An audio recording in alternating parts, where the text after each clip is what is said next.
السلام علیکم ورحمۃ اللہ وبرکاتہ۔ الحمد للہ وکفى وسلام علی عباده الذین اصطفى، اما بعد فاعوذ باللہ من الشیطان الرجیم، بسم اللہ الرحمن الرحیم۔ قال الله عز وجل في القرآن الكريم: فانكحوا ما طاب لكم من النساء مثنى وثلاث ورباع. وقال النبي الكريم صلى الله عليه وسلم: النكاح من سنتي فمن رغب عن سنتي فليس مني، او كما قال عليه الصلاة والسلام۔ معزز ناظرین کرام، میں ہوں آپ کا بھائی محمود اختر کیفی، اور آج میں ایک اہم موضوع یعنی کہ نکاح کی اہمیت و افادیت پر لے کر آیا ہوں، اس امید کے ساتھ کہ آپ کو یہ باتیں اچھی لگیں گی۔ محترم ناظرین، جیسا کہ آپ کو معلوم ہے کہ ہم انسان مدنی الطبع ہیں، ہمیں سماجی معاشرتی زندگی گزارنے کا حکم دیا گیا ہے۔ مذہب اسلام ہمیں اس بات کی قطعاً اجازت نہیں دیتا کہ ہم سماجی اور معاشرتی زندگی کو بالائے طاق رکھتے ہوئے پہاڑوں اور جنگلات میں زندگی گزاریں۔ چنانچہ فرمایا گیا: لا رہبانیت فی الاسلام۔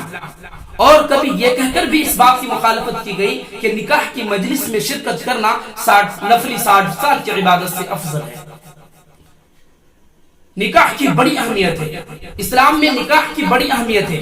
اسلام نے نکاح کے تعلق سے جو فکر اعتدال اور نظریہ توازن پیش کیا ہے وہ نہایت ہی جامع اور بے نظیر ہے۔ اسلام کی نظر میں نکاح محض انسانی خواہشات کی تکمیل اور فطری جذبات کی تسکین کا نام نہیں ہے، بلکہ نکاح انسان کو بد نظری و بدکاری سے بچاتے ہوئے ان کے اعمال، ان کے ایمان اور ان کے نفس کی اصلاح کرتا ہے۔ نکاح دو اجنبی خاندانوں کے درمیان قرابت داری پیدا کرتا ہے۔ نکاح فقر و فاقہ کی دور کرنے کا ذریعہ ہے۔ نکاح حصول تقوی کا ذریعہ ہے، اور نکاحی کے ذریعے ایک عورت باعث احترام ہو جاتی ہے، محبت کا محور بن جاتی ہے، اور یہی عورت جب نکاح کے بغیر کسی سے ناجائز تعلق قائم کرتی ہے تو بے حیائی و بے شرمی، بدکاری و زناکاری کا اڈا بن جاتی ہے۔ معزز سامعین، اسلام کی آمد سے پہلے عورتیں نہایت مظلوم و مقہور تھی۔ ان کی زندگی زمانہ جاہلیت میں غلاموں اور باندیوں سے بدتر سمجھی جاتی تھی۔ انہیں شہوت رانی کی پورا کرنے کا ذریعہ سمجھا جاتا تھا۔ عورت کی حد درجہ اور بے وقعتی ہی کی وجہ سے اگر کسی کے گھر میں لڑکی کی پیدائش کا ذکر سن لیتے تو اس پورا گھر غم و اندوہ کے ماحول میں ڈوب جاتا۔ اس کا باپ اس فرض عار کو ختم کرنے کے لیے انتہائی شقاوت کا ثبوت دیتے ہوئے، انسانیت کو شرمسار کرتے ہوئے بچے کو زندہ زمین میں درگور کر دیتے۔ مگر قربان جائیے آقا نامدار تاجدار مدینہ محمد مصطفیٰ صلی اللہ علیہ وسلم پر کہ استحصال کی اس شرمناک دور میں اسلام صنف نازک کے لیے سایہ رحمت بن کر نمودار ہوا۔ رحمت دو عالم صلی اللہ علیہ وسلم نے معاشرے کے اس کمزور طبقے کو ظلم جبر سے نجات دلوانے کے لیے جو عظیم انقلاب اقدامات فرمائی ہیں، مذاہب عالم میں اس کی تاریخ اس کی مثال پیش کرنے سے عاجز و قاصر ہے۔ آپ علیہ السلام نے ان مظلوموں کو فرش سے عرش تک پہنچا دیا، بلکہ آپ نے ان کے حقوق ہی نہیں بلکہ ان کی زندگی کو گزارنے کا ایک ضابطہ تیار کیا۔ چنانچہ خود نبی پاک صلی اللہ علیہ وسلم ہمارے لیے آئیڈیل اور نمونہ ہے کہ انہوں نے اپنی حیات میں خود عملی طور پر اس امت کو بتلا دیا کہ نکاح کو کس طریقے سے انجام دیا جائے، نکاح کو کس طریقے سے کیا جائے۔ آج ہمارا معاشرہ نکاح کے معاملے میں اس حد تک تجاوز کر گیا ہے، آج ہمارا معاشرہ نکاح کے حوالے سے اس حد تک غلو اختیار کر لیا ہے کہ وہ ناقابل تلافی ہے۔ یقیناً آج گری پڑی حالت میں بھی کوئی شخص اس وقت تک نکاح نہیں کر سکتا جس کے پاس 1,00,000-2 لاکھ روپے موجود نہ ہو، اور یہ 1,00,000-2 لاکھ روپے نکاح کی حقیقی ذمہ داریاں پوری کرنے کے لیے نہیں بلکہ صرف فضول رسموں کو ادا کرنے کے لیے درکار ہوتا ہے۔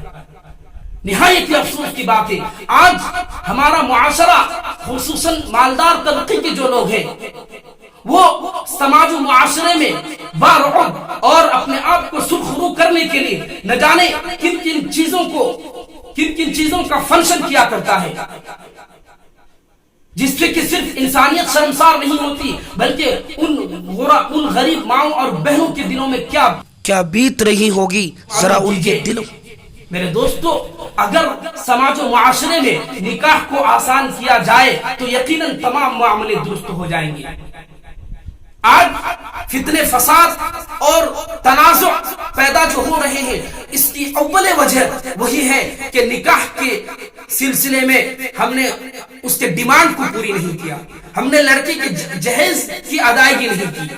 آج ایک غریب باپ, ایک غریب بچی کا باپ وہ تڑپ تڑپ کر ایک تلخ زندگی بسر کر رہا ہے. وہ ہمہ وقت اس تگودگو میں لگا رہتا ہے کہ میری بچی کا نکاح آخر کس سے ہو, کیونکہ آج ہمارے معاشرے میں خصوصاً نوجوان طبقے کے لوگوں کا یہ نظریہ ہے کہ وہ نکاح کے حوالے سے سب سے پہلے جہیز کی شکل میں ملعون جیسا جو فعل ہے اس شکل میں وہ اپنا ڈیمانڈ رکھتے ہیں, تب پھر اس بچی کو اپناتے ہیں. میرے دوستو یہ نہایت ہی افسوسناک بات ہے ہمارے معاشرے کے لیے اور ہمارے سماج کے لیے. میں خصوصاً اہل قریہ اور تمام مسلمان بھائیوں کے سر آوردہ اور سرغنہ لوگوں سے درخواست کروں گا کہ وہ اس معاملے کو سلجھائے, وہ سہل نکاح کو آسان کرنے کا پیغام دے, وہ اس چیز کو فروغ دے کہ نکاح کو آسان بنایا جائے, وہ اس مہم کو چلائے جہاں ہم ملی رفاہی اور اصلاحی خدمات انجام دے رہے ہیں. انہی خدمات میں سے یہ ہمارے لیے اول مرحلے کی خدمت ہے کہ ہم نکاح کو آسان بنانے کا لوگوں تک پیغام پہنچائیں. اگر نکاح آسان ہوگا تو یقیناً معاشرے میں بے حیائیاں, بدکاریاں کم ہو جائیں گی بلکہ ختم ہو جائیں گی.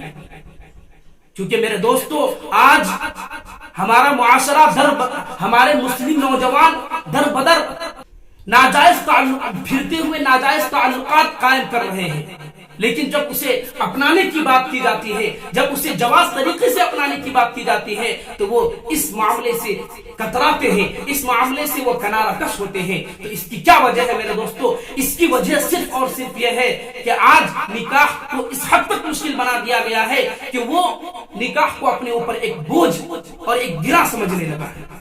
اللہ ہم سب کی حفاظت فرمائے. میں تمام ناظرین سے یہی درخواست کروں گا کہ آپ بھی کسی بچی کے باپ یا کسی بیٹے کے باپ ہوں گے, آپ اس بات کو ضرور سوچیں کہ جب ہم اپنے بیٹے کا نکاح کریں گے یا جب ہم بچی کا نکاح کریں گے تو وہ سنت نبوی صلی اللہ علیہ وسلم کے عہد مطابق کریں گے. ہم نبی علیہ الصلوۃ والسلام کی سنت کو اپنا کر سادگی طور پر نکاح کو فروغ دیں گے, نکاح کو انجام دیں گے. اگر سنت کے مطابق نکاح کو کیا جائے تو یقیناً اس نکاح کی بدولت رحمتیں اور برکتیں اور خصوصاً نیک صالح اولاد پیدا ہوتی ہے, پھر وہی دین کے رہنما اور رہبر بنتے ہیں. یہی سے ختم کرتا ہوں. وآخر دعوانا ان الحمد للہ رب العالمین.